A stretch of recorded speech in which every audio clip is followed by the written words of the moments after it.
Absolutely. I think I have something that is, may actually stump you for maybe a few seconds. So I Beautiful. actually Bring it work, on.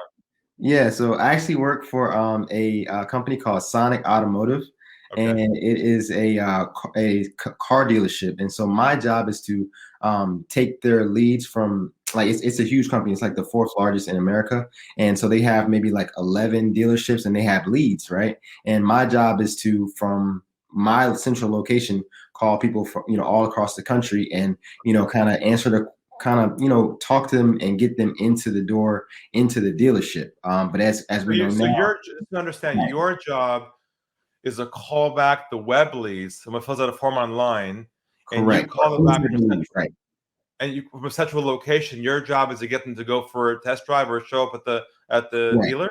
Show up anyway, any way I know how, whether appraisal, whatever. But my Right. question is in an industry like the car industry, and I know you know about the American car industry, but car industry, period, where lies are on both sides. Like there's lies on both sides. And the good thing is that my company stands for trying to end that. Like my actual CEO says he wants to make being a car salesman like a career. He doesn't understand why it's not, because there's so many lies and manipulation. We Right. don't negotiate prices, but the main thing is how do I sift through the truth about whether this person is serious, or what's really going on. Are they interested, or are they just trying to get my, because a lot of times they'll ask for information just to get it to take to another dealership, so it's like, how do I have that balance of answering their questions and building enough trust to get them to come in, but not giving too much, to where they say, hey, I got my information, I don't need to come in, Right.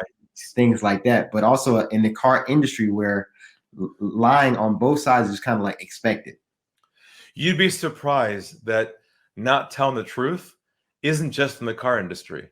It's almost in every industry. Right. And that's the core problem with selling in general, is that potential prospects and clients hold back from telling people the truth who sell because they're afraid that it'll be used against them to make them do something they Right. don't want to do. So in some way, you're not unique, even though that industry you're in does have a external stereotype of being Right.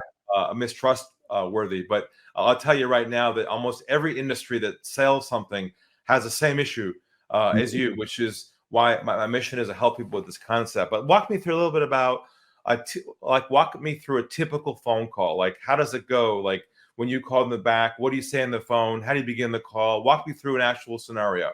Yeah, so okay, so for example, I will get a lead will pop up, a hot opportunity, right? And they'll say what vehicle that they're interested in, and also I'll even have like how far they are away from the dealership, all Yeah. these things, right? And maybe their email, maybe not. And so I give them a call. Yep. Like a lot, sometimes they answer, sometimes they don't. But then I'll say, hey, such and such. Let's role play for a second. So let's Okay. just say I'm the lead and you're calling me, and I pick the phone. I say hello. Okay, yeah. Hey Ari, this is Jalen from BMW Nashville. Did I catch you at a bad time? All right, stop. When you say, "Did I catch it at a bad time?" Yeah, The only people that do that are salespeople. right. See, so what's happening is you're not even aware of it, but your own approach in itself is Mm, feeding that negative impression. right. All right, so we're going to start from the beginning here and change you and change your approach. You're not sending the wrong signals to the person at hello. Because the minute Mm, they hear, is this a good time to talk, or how are you today, or how's it going? Immediately their guard goes up because they don't recognize your voice and they say to themselves, I don't know this person. right. I'm going to pull back. That's where Right. the immediate pullback occurs, where now you got to fight the battle and now it becomes dysfunctional at the end. So let's change your approach, okay? Okay, got you. So Okay. let's start with this.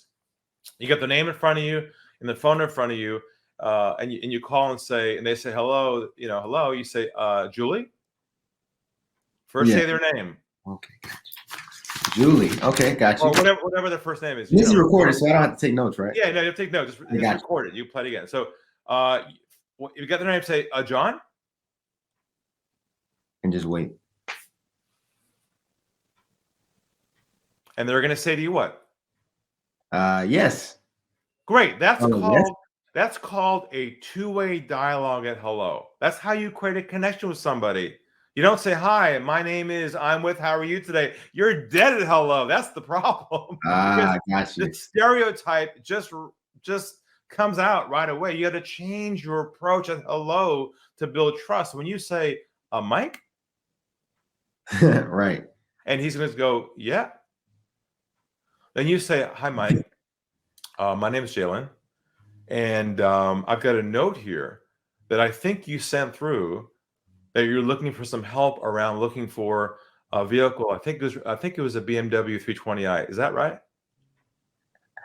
Yeah. See, I didn't say I didn't say where I'm from. I didn't say what I do. It's not about me. The call's about them. See, the problem is you're starting the call talking about you, introducing yourself. You got to start the call with them. So I have a note here. A note is more casual. I have a note here that I think it's got to be. I think you sent through. You can't be definitive about it because you got to be a little humble about it. I think you sent through related to you looking for needing some help to look for a car. I think it was a Mercury. Is that correct? Right. So you're still searching to make sure it's a fit or not. You can't come in like James Bond with confidence and knowing all the answers because then they immediately know this guy's way too slick. Right. Yeah, being too slick is not a good thing. It's over. You've lost the hello the moment you sound like a salesperson. So you've got to come across more humble, more relaxed. Allow the dialogue to breathe.